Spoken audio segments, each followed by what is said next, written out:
Lorsque les canons ont tiré sur Fort Sumter en avril 1861, le gouvernement fédéral possédait environ 500 000 armes d'épaule stockées dans des arsenaux situés dans les États du Nord. Environ 80% de celles-ci étaient en des armes à Amlis de calibre 0,69. Les États du Sud ne possédaient qu'environ un tiers de ce nombre de fusils, dont beaucoup avaient été saisis dans des arsenaux fédéraux. Et là encore, la plupart étaient à manquant des mousquets à Amlis. Cela comprenait d'anciens mousquets à Silex Springfield, modèles 1816 et 1822, dont certains avaient été convertis au système à percussion et d'autres non, ainsi que des mousquets modèle 1842 qui avaient été fabriqués dès le départ comme armes à percussion.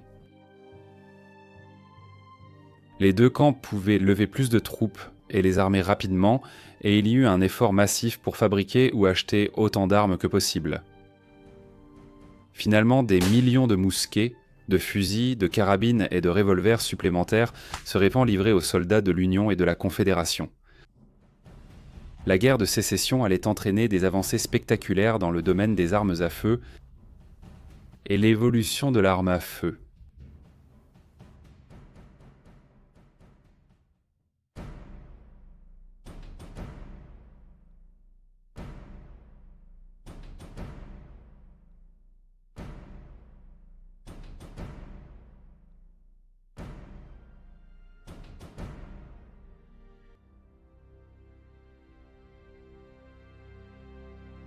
En 1776, un arsenal a été établi à Springfield, dans le Massachusetts. En 1794, il est devenu le premier arsenal national et en 1795, il a produit le premier mousquet véritablement américain. Pendant la guerre, des milliers de Charleville 1766 avaient été livrés aux colonies par leurs alliés français, et cette arme était très appréciée par les soldats américains. Elle a servi d'inspiration pour le mousquet de l'armée américaine de 1795 qui sera utilisé pendant la guerre de 1812. Le modèle 1795 est considéré comme la première arme d'épaule fabriquée aux États-Unis pour l'armée américaine. Cet exemple particulier est une copie du modèle de 1795 fabriqué à Springfield, dans le Massachusetts. Mais en plus de l'arsenal du Massachusetts, il y avait un arsenal à Harper's Ferry, en Virginie, qui produisait une copie du modèle de 1795. Ce mousquet est presque une copie exacte du modèle Charleville de 1777 que le gouvernement français nous a donné pour soutenir notre révolution. Il fonctionne comme n'importe quel fusil à silex. Il utilise un simple morceau de silex dans le mécanisme de la platine qui frappe contre cette surface en acier appelée frisaine ou marteau, comme on l'appelait au 18e siècle. Ceci est en fait le chien et ceci est le marteau. Quand vous l'armez complètement et appuyez sur la détente, une pluie d'étincelles tombe dans la bassine, enflammant environ une cuillère à café de poudre à canon dans la bassine. Cela, à son tour, passe dans un petit trou à la base du canon appelé lumière, enflammant la charge principale et tirant l'arme.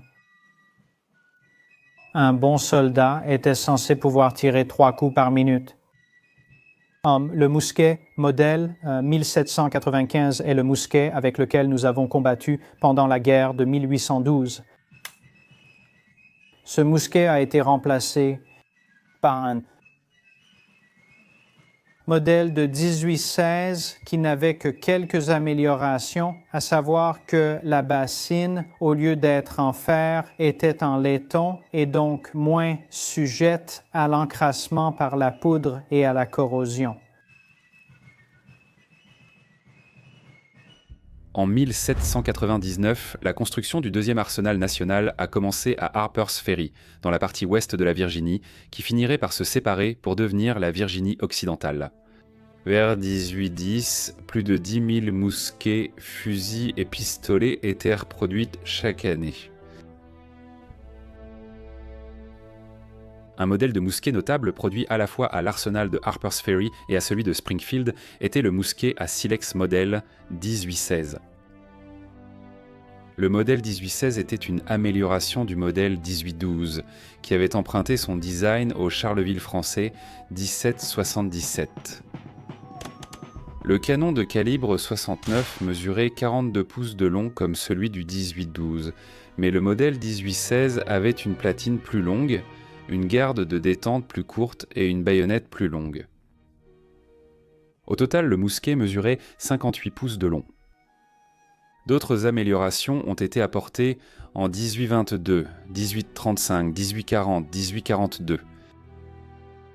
Près de 700 000 mousquets modèle 1816 ont été fabriqués à Harper's Ferry et à Springfield entre 1816 et 1844, plus que tout autre mousquet à silex américain. Ce sont ces mousquets qui ont servi à défendre l'Alamo à San Antonio, Texas en 1836. Et par l'armée américaine pendant la guerre américano-mexicaine. Une innovation majeure a eu lieu en 1839, qui allait résoudre l'un des plus grands problèmes des fusils à silex. Ils ne fonctionnaient pas bien par temps humide. Si la poudre devenait humide lorsqu'elle était ajoutée à la bassine d'amorçage, la charge d'amorce ne s'enflammait pas et, par conséquent, la poudre qui devait propulser la balle non plus. Brevetée en 1822, l'amorce à percussion était un petit capuchon en cuivre contenant du fulminate de mercure. Le capuchon pouvait être fixé sur une cheminée avec un tube menant dans le canon de l'arme. Lorsque la détente était pressée, le chien de l'arme frappait le capuchon, envoyant une flamme à travers la cheminée et le tube dans le canon, enflammant la poudre à canon et tirant la balle. Après le développement du capuchon à percussion, de nombreux mousquets à silex ont été convertis au système à percussion. Il s'agissait d'une conversion relativement simple, car la plupart des éléments du système à percussion sont exactement les mêmes que ceux du silex. Le premier fusil standard américain à utiliser le système à percussion fut le fusil Mississippi, modèle 1841. Ceci est un fusil américain modèle 1841, surnommé le Mississippi, non pas parce qu'il a été fabriqué dans le Mississippi, mais parce qu'un régiment de volontaires du Mississippi, commandé par un homme nommé Jefferson Davis, qui allait plus tard devenir le président des États confédérés d'Amérique, commandait un régiment de volontaires du Mississippi. Était armé du fusil modèle 1841 lors de la bataille de Buena Vista pendant la guerre américano-mexicaine. La bataille de Buena Vista a eu lieu en février 1847 et les volontaires du Mississippi ont joué un rôle clé dans la victoire américaine lors de cette bataille. Ils ont repoussé une attaque des forces mexicaines. Cette arme est de calibre 54 et elle est extrêmement unique, car c'est la toute première arme d'épaule de l'arsenal américain dotée d'un système à percussion. Le système à percussion est vraiment très simple. Il possède un cône ou une cheminée, comme on l'appelle, et une petite capsule à percussion serait placée dessus. La capsule était remplie d'un mélange fulminant appelé fulminate de mercure.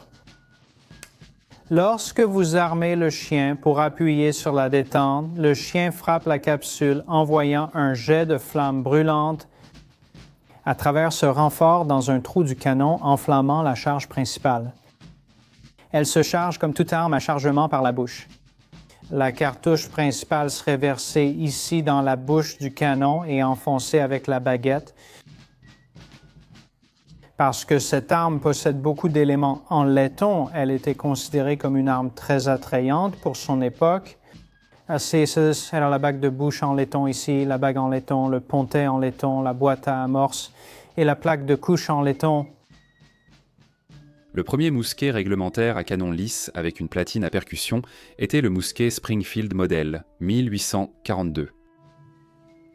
Fabriqué à la fois à Springfield et à Harper's Ferry, le modèle 1842 était une évolution du modèle 1816.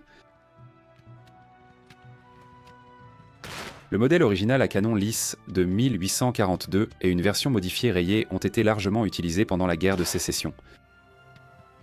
La prochaine grande évolution dans les armes à feu ne fut pas le fusil, mais la balle.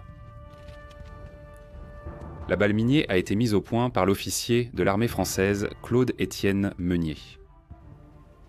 La balle Minié était un projectile pour canon rayé, chargé par la bouche et stabilisé par rotation. Avec une forme conique similaire à l'idée moderne d'une balle, elle était faite de plomb tendre et possédait une base creuse. Plutôt que la balle traditionnelle pour un fusil, qui devait s'adapter parfaitement au canon, la balle Minié était légèrement plus petite que l'alésage du canon du fusil. Lorsque l'arme était tirée, la base creuse de la balle se dilatait, accrochant les rayures du canon rayé et profitant pleinement de la vitesse et de la précision accrue que la rotation procurait. Parce que la balle Minié était légèrement plus petite, il était beaucoup plus facile de l'enfoncer que les balles traditionnelles dans un fusil. L'exercice de chargement enseignait non seulement les étapes pour charger le mousquet, mais il permettait aussi aux officiers d'établir une cadence de tir standard pour leurs hommes et leurs compagnies. L'exercice commençait par l'ordre.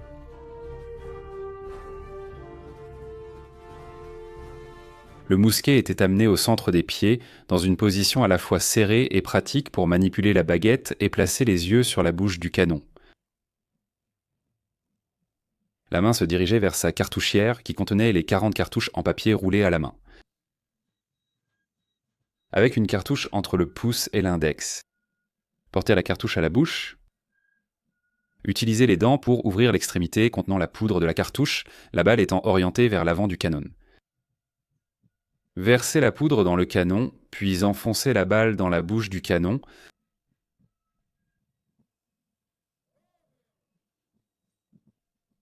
Placez la tulipe ou la tête du refouloir sur la pointe de la balle.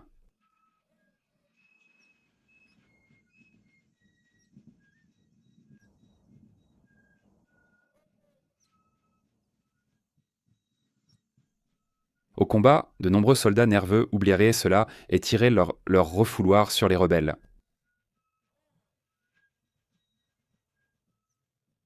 Le mousquet est maintenant placé devant le soldat, le canon pointé vers la cible à la hauteur des yeux.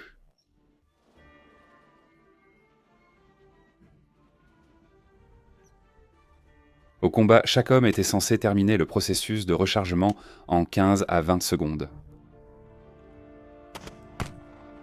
Selon le manuel, chaque homme pouvait tirer 3 coups par minute. Chaque compagnie de 90 mousquets pouvait tirer 270 coups par minute.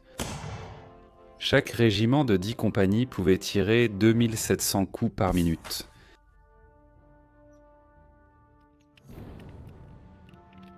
À la période du milieu de la guerre, la force moyenne d'un régiment dans l'armée du Potomac était de 400 hommes. En tirant 3 coups par minute, un régiment de vétérans pouvait facilement dépenser 12 000 cartouches lors d'un échange de tirs de 10 minutes. La balle Minié serait d'abord largement utilisée en Europe pendant la guerre de Crimée. Elle s'avérerait mortelle pendant la guerre de sécession américaine. Alors que ces avancées ont été réalisées des pensées dans les mousquets, les fusils et les balles, d'importantes innovations avaient également lieu avec les armes de poing.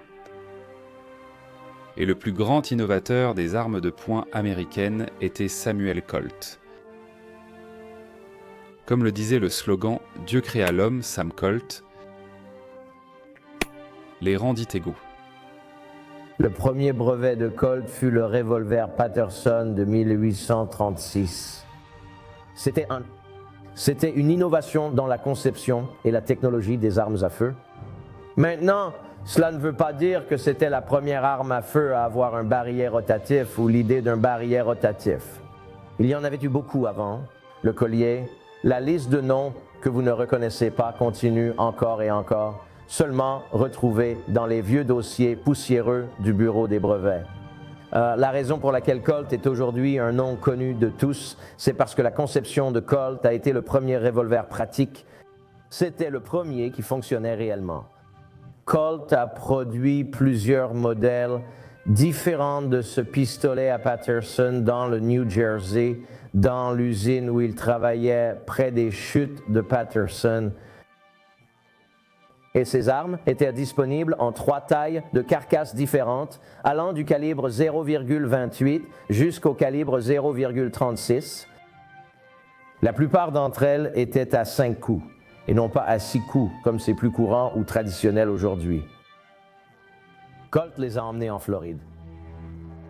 Elles ont été utilisées pendant la guerre des Séminoles de 1838. Un certain nombre de personnes qui ont combattu avec l'armée américaine en Floride ont été exposées non seulement au colonel Colt lui-même, mais aussi à sa nouvelle invention d'armes à feu. Des hommes comme Samuel Hamilton Walker du Maryland ont emporté des revolvers Patterson avec eux lorsqu'ils ont quitté la Floride pour partir vers l'ouest et devenir Texas Rangers avec Jack Coffey Hayes et la liste des grands Texas Rangers des années 1840 à l'époque où le Texas était une république. Mais malheureusement, il n'a jamais trouvé grâce aux yeux de l'armée américaine de l'époque, car les officiers de l'armement craignaient que si un soldat avait la capacité de décharger son arme, rapidement, il le ferait de manière indiscriminée. Et bien sûr, il y a le coût impliqué. En général, une personne peut tirer avec un fusil à chargement par la bouche 3 fois par minute. Chacun de ces tirs coûte au service de l'armement un certain nombre de centimes par tir. Si vous êtes capable de tripler ou de quintupler ce rythme de tir, cela augmente également le coût. Donc, l'idée était de limiter le nombre de cartouches que vous avez, vous limitez la dépense, et le tireur individuel sera beaucoup plus économique à plusieurs niveaux dans l'utilisation de son arme à feu. Certes, tous les fusils n'ont pas été produits dans les arsenaux américains. Un modèle populaire était le fusil Sharps, produit par la Sharps Rifle Manufacturing Company. Les fusils Sharps ont joué un rôle dans le Bleeding Kansas, la lutte violente entre les forces pro-esclavagistes et anti-esclavagistes qui a précédé la guerre de sécession. Des fusils Sharp à chargement par la culasse ont été fournis aux militants anti-esclavagistes. On les appelait les Bibles de Beecher parce que l'activiste Henry Ward Beecher affirmait que, même si... Vous pourriez tout aussi bien lire la Bible à des buffles qu'à ces types-là. Ils ont un respect suprême pour la logique incarnée par le fusil Sharps. L'un des acteurs les plus violents du Kansas, sanglant, allait bientôt porter un coup contre le 2e arsenal national à Harper's Ferry. John Brown avait tué des hommes avec une épée large au Kansas, mais à Harper's Ferry en octobre mal 859, il allait diriger ce qu'il espérait être le début d'une rébellion massive d'esclaves, armés par l'arsenal de Harper's Ferry. L'ami de John Brown, l'abolitionniste Frederick Douglass, l'a averti qu'il se retrouverait dans un piège d'acier mortel. Le colonel Robert E. Lee a mené une force de Marines pour arrêter l'insurrection. La prévision de Douglass était juste. Il a ensuite décrit l'assaut de Brown sur Harper's Ferry. Dans la nuit du 16 octobre 1859, un groupe de 19 hommes est apparu, 14 blancs et 5 noirs. Non seulement ils étaient eux-mêmes armés, mais ils avaient aussi apporté avec eux une grande quantité d'armes pour les personnes susceptibles de se joindre à eux. 3 des 19 envahisseurs furent capturés lors des combats et l'un d'eux était le capitaine John Brown. John Brown est mort par pendaison le 2 décembre 1859. La moitié de ces hommes ont été tués lors du raid, y compris un des fils de Brown. La plupart des autres ont été capturés et pendus. 4 hommes se sont échappés, dont un autre des fils de Brown. C'était un événement de plus pour choquer la conscience du peuple américain et le diviser en camps opposés sur la justesse de la cause de Brown, sinon de sa méthode. Moins de 18 mois après le raid sur Harper's Ferry, La guerre de sécession a commencé avec le tir sur Fort Sumter. Cette guerre verrait des avancées dans la technologie des armes à feu et causait un bilan choquant. Alors que des frères s'affrontaient, l'arme américaine se révélerait plus meurtrière que jamais.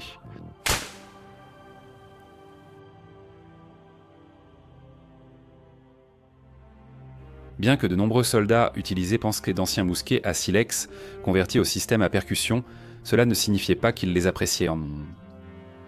Le lieutenant de l'Union John Midgould du 1er régiment du Maine a décrit leur expérience alors que leurs engagements initiaux de 90 jours touchaient à leur fin peu après la première bataille de Bull Run.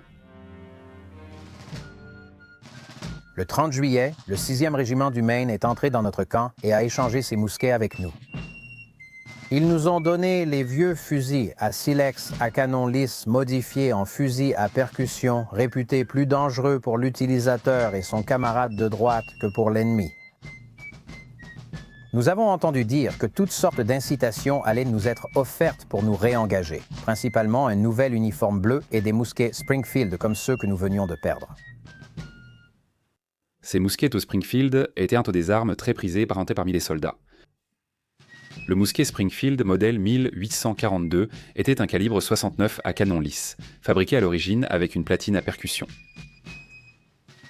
C'était le premier mousquet de l'armée américaine à être fabriqué à la fois à l'arsenal de Springfield et à celui de Harper's Ferry. Le mousquet modèle 1842 a été développé 1 an après le fusil modèle 1841. C'était l'arme d'épaule standard de l'infanterie américaine. À cette époque, les fusils étaient considérés comme des armes spécialisées. C'est en réalité un canon lisse.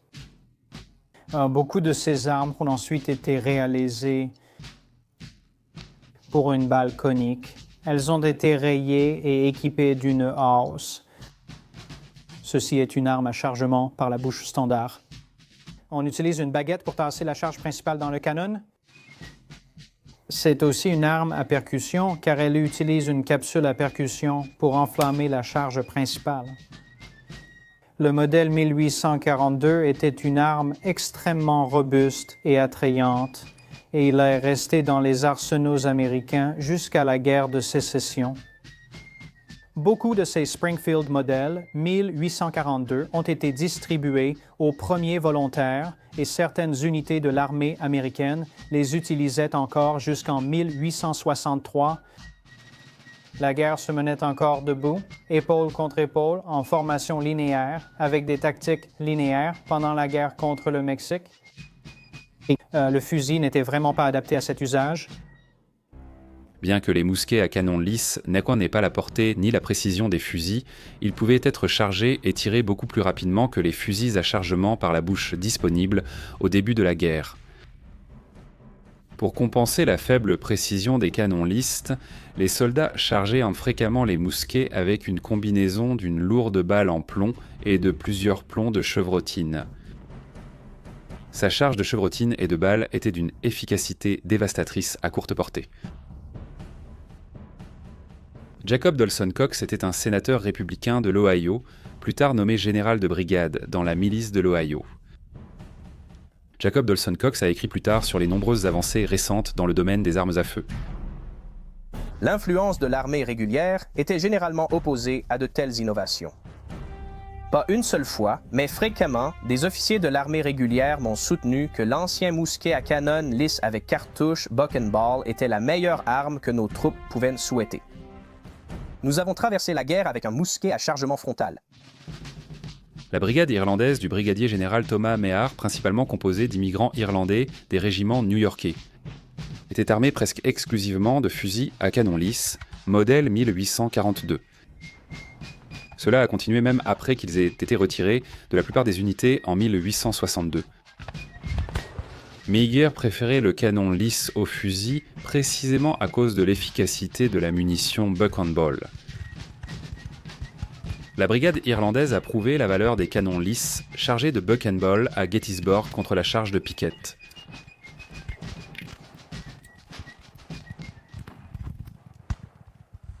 Mais bien sûr, le fusil avait des avantages considérables sur le canon lisse en termes de portée et de précision. En 1855, l'arsenal de Springfield, Massachusetts, a entamé la conception d'un fusil à canon rayé au design unique. Le fusil modèle 1855 de calibre 58 était une rupture avec les mousquets de calibre 69 que les arsenaux américains produisaient depuis des décennies. Les tests effectués par l'armée avèrent démontré que les fusils de plus petit calibre étaient les plus précis avec les nouvelles balles miniées coniques. Le fusil modèle 1855 était à chargement par la bouche avec un système de mise à feu inhabituel.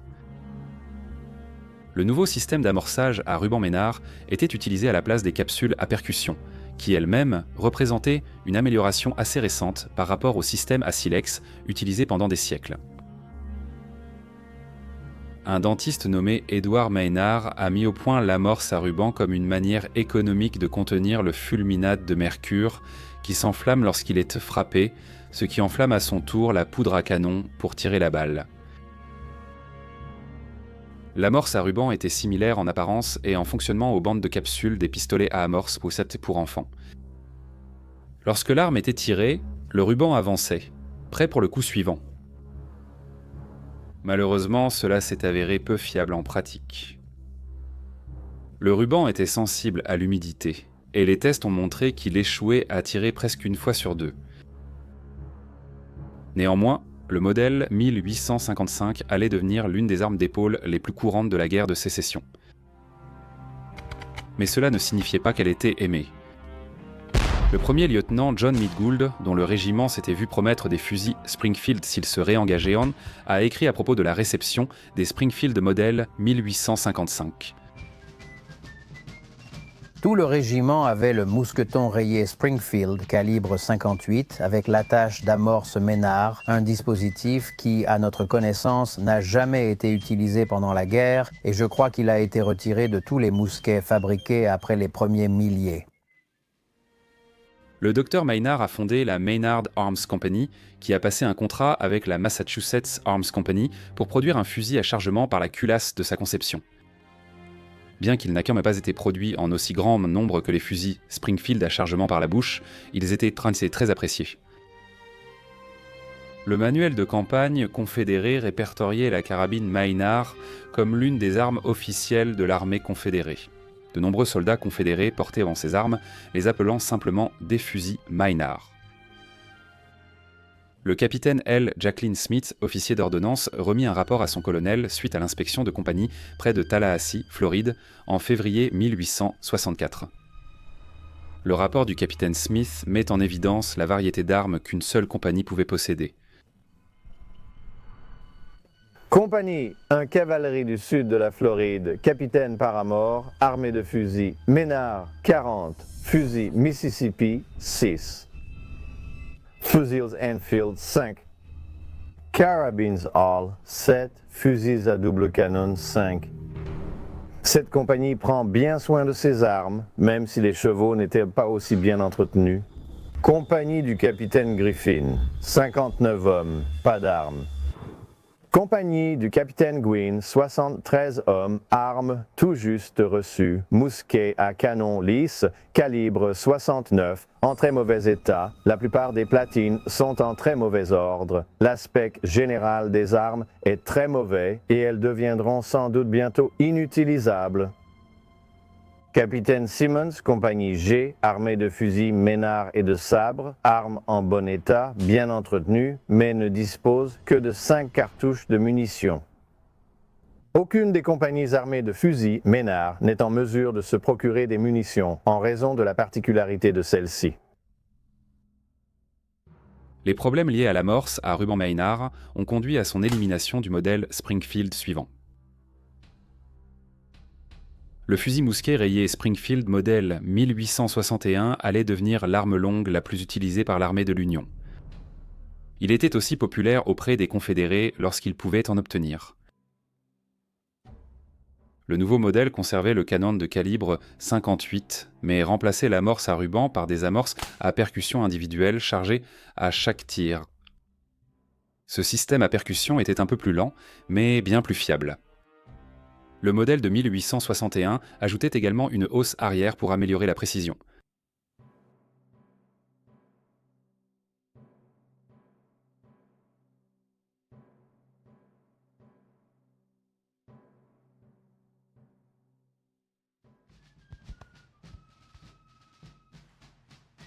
Les soldats de l'Union adoraient leurs fusils Springfield. Les soldats confédérés ont dû chercher ailleurs. Le Sud manquait de la puissance industrielle du Nord, et une fois la guerre commencée, le gouvernement fédéral a interdit aux fabricants d'armes du Nord de vendre aux États du Sud. Au début de la guerre, le 18 avril 1861, les soldats de l'Union basés à l'arsenal de Harper's Ferry y ont mis le feu afin d'empêcher qu'ils ne tombent entre les mains de la milice de Virginie qui marchait vers eux. Les habitants de Harper's Ferry, dépendant de l'arsenal pour leurs revenus, ont éteint l'incendie, préservant la majorité des équipements. Les Confédérés ont pris tout le matériel nécessaire à la fabrication des mousquets et l'ont envoyé à Richmond. Au début de cet été, l'arsenal de Richmond a entamé la production de fusils de type Springfield. Bien que l'arsenal de Richmond finirait par envoyer des centaines de milliers d'armes aux armées confédérées, il s'agirait principalement d'armes récupérées sur les champs de bataille et réparées. L'arsenal de Richmond n'a jamais été capable de produire plus de 1500 fusils en un seul mois. La Confédération devrait trouver des armes ailleurs et rapidement. Les gouvernements de l'Union et de la Confédération auraient tous deux besoin d'acheter des armes à l'étranger, surtout pendant les premières années de la guerre, mais les rebelles l'ont compris en premier. En avril 1861, le gouvernement confédéré a envoyé le capitaine, plus tard major, Caleb Hughes, en Europe pour se procurer des armes. Hughes a travaillé sans relâche pour trouver des sources d'armes et de munitions. La Confédération n'avait pas accès au crédit international, mais Hughes a pu acheter des armes grâce au roi Coton. Des millions de livres de coton ont littéralement été échangés contre les armes dont la Confédération avait besoin. Dans son journal du greffier de la guerre rebelle, publié après la guerre, le greffier J.B. Jones a écrit au sujet de Hughes et d'autres agents d'achat. 23 août 1861. Toujours pas d'armes en quantité venant d'Europe, bien que notre agent écrive qu'il a plusieurs manufactures en activité. L'agent des États-Unis a engagé le reste. Le monde entier semble vouloir acheter des armes. Monsieur Dayton, ministre américain à Paris, a acheté 30 000 fusils à Silex en France. Notre agent veut aussi l'autorisation d'en acheter. Il dit que les statisticiens français affirment qu'il n'y a pas de mortalité plus élevée au combat avec l'utilisation du fusil à percussion et rayé qu'avec l'ancien fusil à silex à canon lisse. Cela peut s'expliquer par la recherche d'une portée plus courte avec ce dernier. Mais le gouvernement confédéré ne cherchait pas de fusils à silex. Dans des directives adressées aux agents d'achat travaillant avec Hughes, le secrétaire de la marine confédérée a écrit « Si vous pouvez acheter 10 000 bons fusils Enfield, mousquets avec baïonnette, faites-le immédiatement sans tenir compte du prix. » Hughes a négocié des contrats avec les meilleurs fabricants de fusils de Grande-Bretagne pour l'achat du fusil britannique Enfield Model 1853. Également connu sous le nom de P-53 Enfield, il deviendrait l'arme principale de l'armée confédérée. Près d'1 million de ces fusils arriveraient de Grande-Bretagne en Amérique pendant la guerre, la plupart étant destinés à la Confédération. Le P-53. Enfield était un fusil à percussion de calibre 58. Il tirait des balles miniées coniques et était très apprécié pour sa précision. C'est-à-dire que la plupart des Enfield étaient donc très appréciés. Grâce aux efforts de Hughes, la Confédération a pu acheter presque tous les fusils Enfield fabriqués à la machine avec des pièces interchangeables. Dans une lettre datée du 21 mai 1861, adressée au bureau de l'artillerie de la Confédération, Hughes écrivit qu'après son arrivée à Londres, « Il m'a suffi de très peu de temps pour constater qu'il n'y avait aucune arme légère sur le marché correspondant au caractère et à la qualité exigés. Il y avait des mousquets à acheter en n'importe quelle quantité, appelés sous différents noms. J'ai entendu parler de plusieurs fusils Enfield. Lorsque je suis venu les examiner, j'ai constaté que, pour la plupart, ils ne valaient rien. J'ai alors fait des démarches auprès de la London Armoury Company pour que des fusils Enfield soient fabriqués par eux. Cet établissement est à certains égards supérieur à tout autre fabricant de mousquets au monde et à tous égards égal aux ateliers gouvernementaux d'Enfield. Les fusils de cet établissement sont parfaitement interchangeables dans toutes leurs pièces. Je n'ai pas besoin d'insister sur l'importance du principe d'interchangeabilité des pièces. Il est pleinement reconnu par les départements de la guerre de toutes les nations civilisées. La London Armoury Company est l'unique entreprise en Europe, hormis les arsenaux étatiques, à opérer de cette façon. Je propose de prendre à la compagnie 10 000 fusils Enfield du dernier modèle gouvernemental avec baïonnettes, fourreaux, tétines de rechange, amorces et bouchons. La Confédération est devenue le principal client de la London Armoury Company. Plus de 70 000 fusils et 7 000 revolvers allaient finalement être expédiés par la compagnie aux acheteurs confédérés, bien qu'il s'ait dû franchir les navires du blocus de l'Union pour y parvenir. Quant aux autres fusils de type Enfield que Hughes a trouvés, ceux qu'il considérait pour la plupart comme sans valeur, ils se retrouvaient souvent sur des navires à destination de l'Union. Les agents de l'Union ont également acheté de nombreux fusils Enfield, mais Hughes avait sécurisé le contrat avec l'Arsenal de Londres. Les fusils Enfield achetés par l'Union étaient généralement fabriqués par de plus petites entreprises, qui assemblaient les fusils en utilisant des pièces provenant de divers petits fabricants. Les pièces n'étaient pas toujours uniformes, ce qui a donné une mauvaise réputation aux Enfield auprès de certaines unités de l'Union. John Meade Gould du Maine a écrit « Le 21 octobre, des mousquets ont été remis aux hommes, ce qui a donné une nouvelle excuse au premier Mainer pour râler de bon cœur. Ne nous avait-on pas promis un nouvel uniforme bleu et des mousquets Springfield? C'est vrai, nous avions l'uniforme bleu, mais regardez ces mousquets Enfield avec leurs canons bleuis et ce bois que personne ne peut nommer. Ce n'était cependant pas une mauvaise arme, ne différant guère du Springfield en efficacité réelle, poids, longueur et calibre, mais bien inférieur en qualité de fabrication. » Le régiment de Gould était plus fortuné que d'autres. Les Enfield fournis au 35e régiment d'infanterie du Massachusetts étaient en réalité défectueux. Les cheminées du mécanisme d'allumage étaient fragiles et se brisaient sous le choc du chien de l'arme. Mais ces fusils ont été utilisés dans toute la Confédération et se sont révélés être des armes fiables. L'arme à feu importée la plus courante après cela était le Lawrence autrichien. À l'origine, c'était des Kromselus en Erkargin, c'était une arme de calibre 54, mais souvent réalisée en 58, Très apprécié en Europe, le Lawrence a été rapidement acheté par les agents d'achat de l'Union et de la Confédération qui parcouraient l'Europe à la recherche d'armes. Plus de 225 000 ont été achetés par l'Union et 100 000 par la Confédération. Leander Stilwell, un soldat du 61e régiment d'infanterie volontaire de l'Illinois, a écrit « On nous a fourni le fusil mousquet autrichien.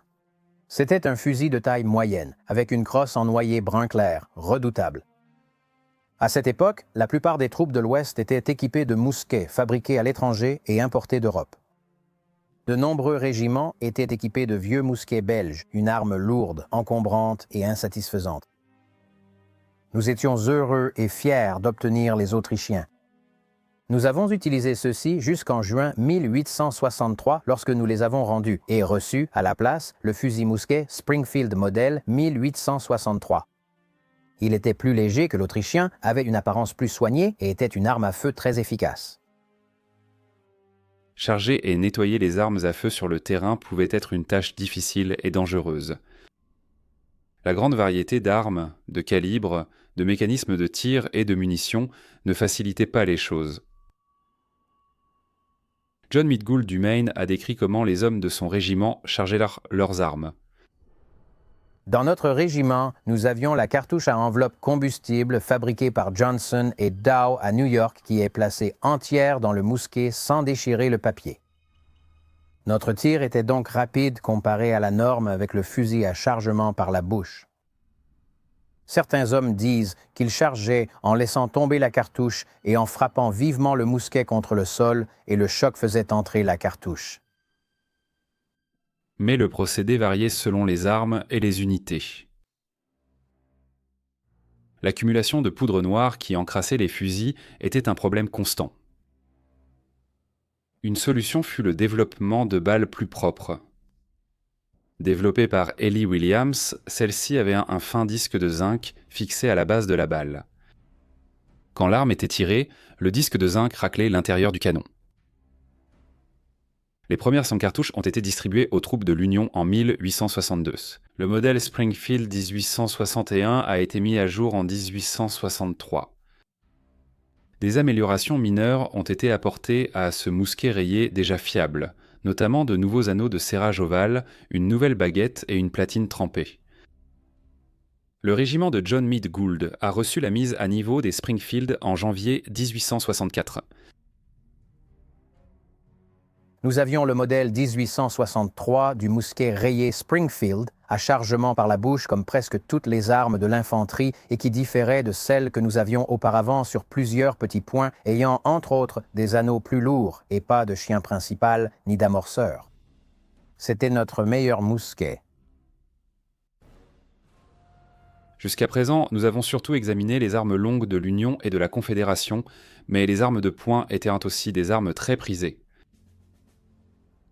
Le revolver le plus utilisé pendant la guerre de sécession était le Colt Army Model, 1860 de calibre .44. Plus de 125 000 exemplaires ont été achetés auprès de la société de fabrication Colt par l'Union et envoyés aux troupes sur le terrain. Dans les mois précédant la guerre, certains États du Sud ont fait des réserves d'armes auprès de Colt et d'autres fabricants. Mais le gouvernement fédéral y a mis un terme après le déclenchement des hostilités.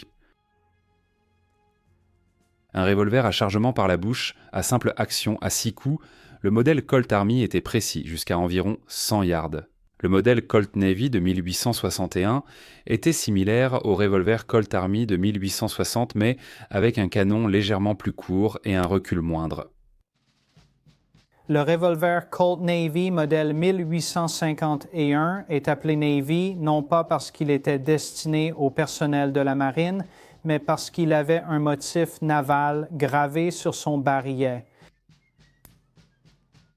Ce pistolet en particulier est de calibre 36 et c'est un revolver à percussion parce qu'il utilise des amorces pour tirer. Vous pouvez charger ce pistolet avec de la poudre et une balle en vrac, mais vous pouvez aussi utiliser une cartouche préfabriquée en papier ou en lin. Pour charger cette arme, c'est vraiment très simple. Vous la mettez en demi-armée. Un clic du chien libérera le barillet pour qu'il puisse tourner librement.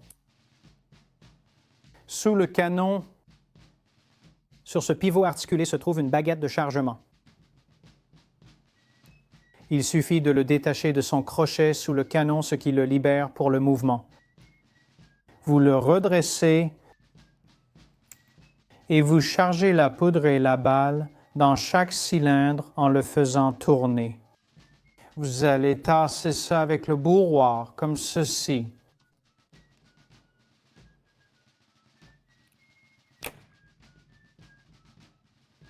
Ensuite, vous utiliserez cette petite encoche pour placer une amorce sur chaque cheminée ou téton. Une fois que les 6 sont chargés, un processus qui peut prendre environ 10 minutes à peu près, parfois beaucoup moins, alors vous êtes prêt à tirer. Ce Colt Navy ainsi que le revolver Colt Army étaient les revolvers les plus utilisés pendant la guerre de sécession.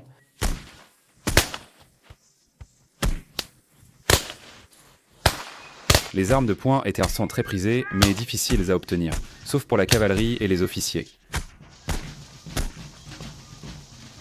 John Meade Gould du Maine a raconté une expérience démontrant la valeur d'une arme capable de tirer 6 fois sans recharger. L'histoire de Walton a été racontée brièvement par les citoyens. Il était loin derrière le régiment lorsque la cavalerie rebelle a foncé sur les traînards. Walton a tiré et s'est enfui dans le champ, pensant peut-être que les clôtures le protégeraient de la poursuite. Un excellent cavalier que les citoyens disaient être le général Ashby lui-même le poursuivit et lui ordonna de se rendre. Walton continuait de battre en retraite, rechargeant son arme. C'était un gars têtu et obstiné. Capituler n'était pas dans sa nature. Il a seulement dit « Je ne me rendrai pas ». C'est pourquoi le pauvre Walton a été abattu avant qu'il ne recharge son mousquet. Avec ces deux combattants, la question n'était pas de savoir qui se battait le mieux. C'était un duel entre le revolver et le fusil à chargement lent par la bouche, et le revolver l'a emporté.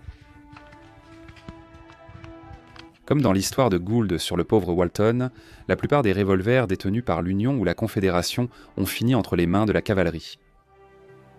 Le revolver était vraiment l'arme idéale pour la cavalerie.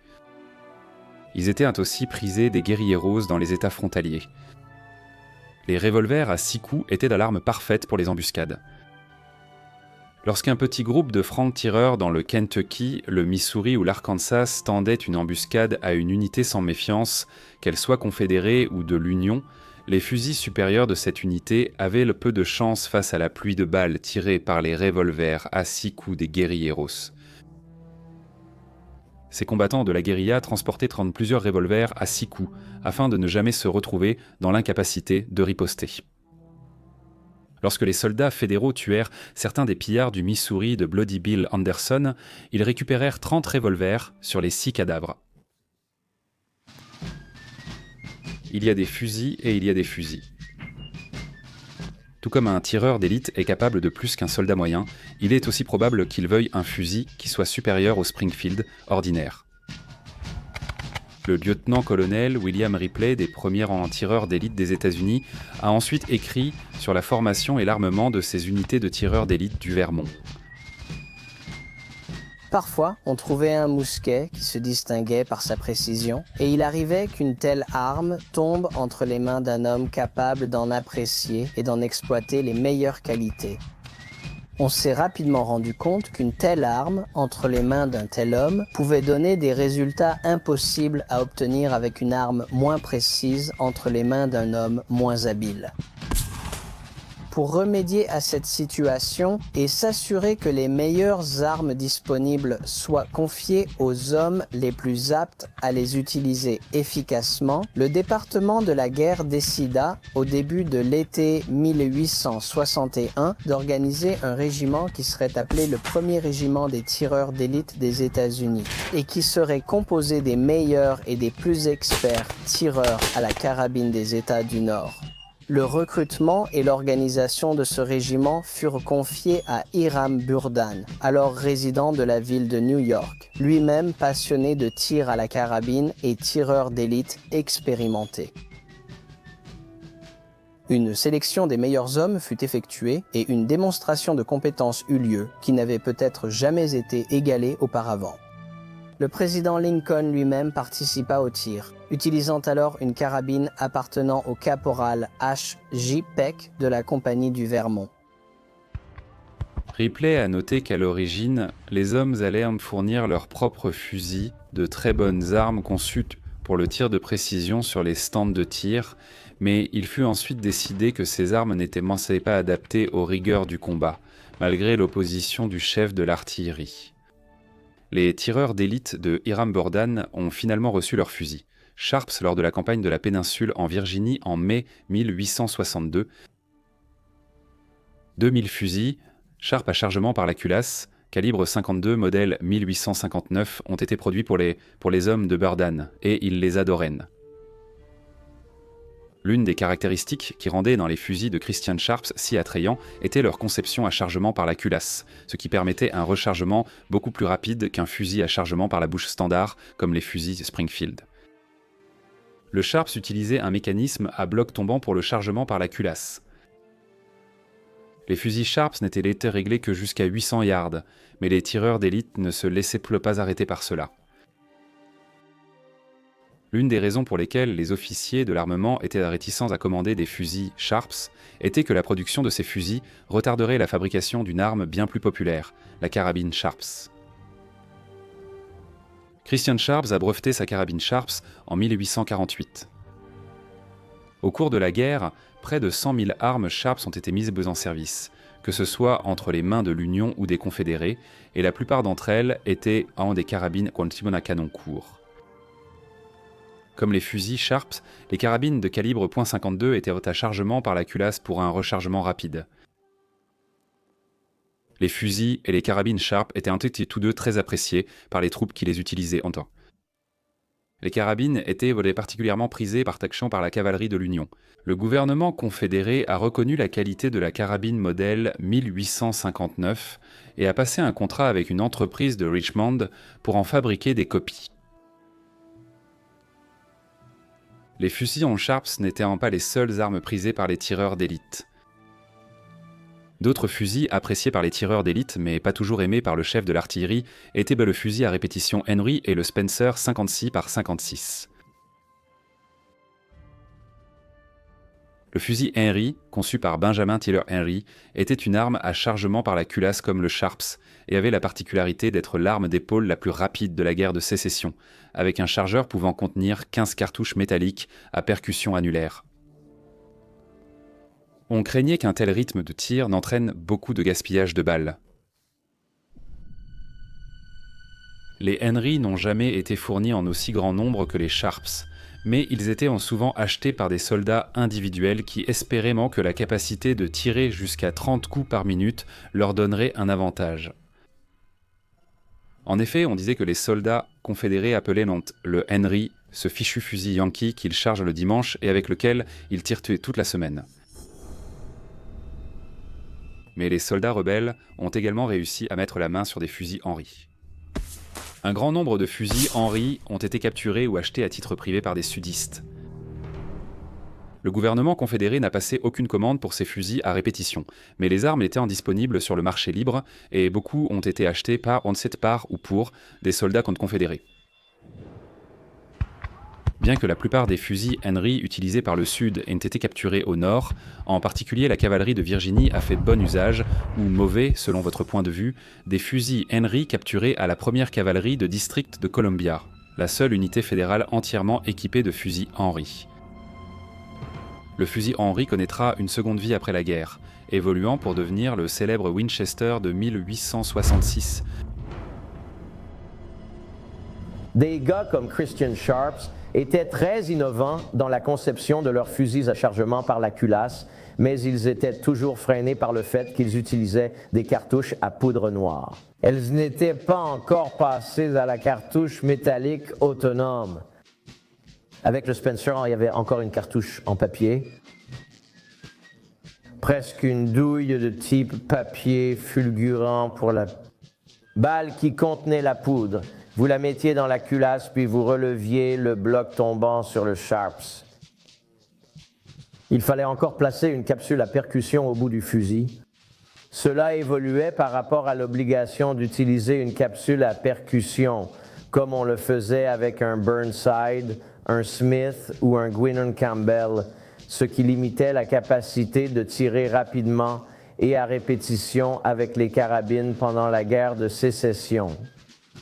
C'est le développement de la cartouche à percussion annulaire de calibre .044 apparu pour la première fois dans le fusil Henry et de la cartouche de calibre .056 utilisée dans la carabine et le fusil Spencer qui a véritablement accéléré le développement et l'utilisation des armes à feu grâce à leur puissance de feu supérieure pendant la période de la guerre de sécession. Les fusils Spencer, conçus par Christophe Spencer, étaient utilisés plus largement que les Henry. Comme le Henry, le Spencer 56 par 56 utilisait une cartouche métallique à percussion annulaire autonome. Le chargeur de 7 coups du Spencer était la moitié de celui du Henry, et il prenait un peu plus de temps à charger. Mais c'était une arme plus robuste, plus apte à survivre aux rigueurs de la route et du combat, et sa cartouche avait beaucoup plus de puissance que la cartouche 44 tirée par le Henry. Comme le Henry, le Spencer utilisait un mécanisme à bloc roulant pour introduire les cartouches dans la chambre en actionnant un levier. L'armée a préféré le Spencer lors des essais et en a d'abord commandé 10 000. Le lieutenant-colonel Grover S. Warmer, commandant le 8e régiment de cavalerie du Michigan, a écrit à son quartier général en juillet 1863 « Nos armes, les fusils Spencer, se sont révélés, comme auparavant, une terreur pour les rebelles. Ils nous croyaient bien plus nombreux que nous ne l'étions, car chaque homme pouvait tirer 7 coups sur eux si rapidement. C'est, je crois, la première fois dans la guerre où la proportion de tués est supérieure à celle des blessés, d'après les rapports reçus. Il y a au moins 3 tués pour un blessé, et ce fait est dû à la terrible efficacité de nos fusils. » Aussi bien qu'un fusil de soldat puisse tirer, il y avait toujours la possibilité que l'arme devienne encore plus précieuse dans une situation qui n'impliquait pas du tout de poudre à canon. Quand l'ennemi est juste sur vous, vous n'avez pas toujours le temps de recharger votre arme, surtout s'il fonce sur vous en hurlant lors d'une charge à la baïonnette. N'ont pas été autant utilisés pendant la guerre de Sécession que lors des guerres précédentes, en grande partie à cause des améliorations des armes à feu qui permettaient une plus grande portée et une cadence de tir plus élevée. Fini le temps où deux armées se tenaient à 50 mètres l'une de l'autre, échangeant quelques salves avec des mousquets à canon lisse pour préparer un combat rapproché mortel à la baïonnette. Mais les baïonnettes étaient encore en usage. Elles faisaient d'excellents porte-bougies, la pointe plantée dans le sol et la bougie maintenue dans la douille. Et elles pouvaient aussi servir de pelle en cas de besoin pour creuser des tranchées ou des latrines, mais leur usage militaire n'avait pas disparu. L'utilisation la plus célèbre de la baïonnette pendant la guerre de Sécession fut lors de la défense de Little Round Top à Gettysburg. Le 20e régiment du Maine était chargé de tenir Little Round Top sous le commandement du brigadier général Joshua Chamberlain, JV. Ceux du 15e Alabama étaient cruellement à court de munitions. Chamberlain ordonna une charge à la baïonnette qui mit les rebelles en déroute et permit de les capturer, ce qui lui valut la médaille d'honneur. La guerre de Sécession allait transformer les armes à feu et les innovations dans ce domaine allaient changer la guerre. L'explosion des armes modernes issues de la guerre allait changer le visage de l'Ouest américain. Et l'Ouest américain allait créer un archétype mythique, le cow-boy armé, qui allait à jamais influencer la vision du monde sur les armes à feu.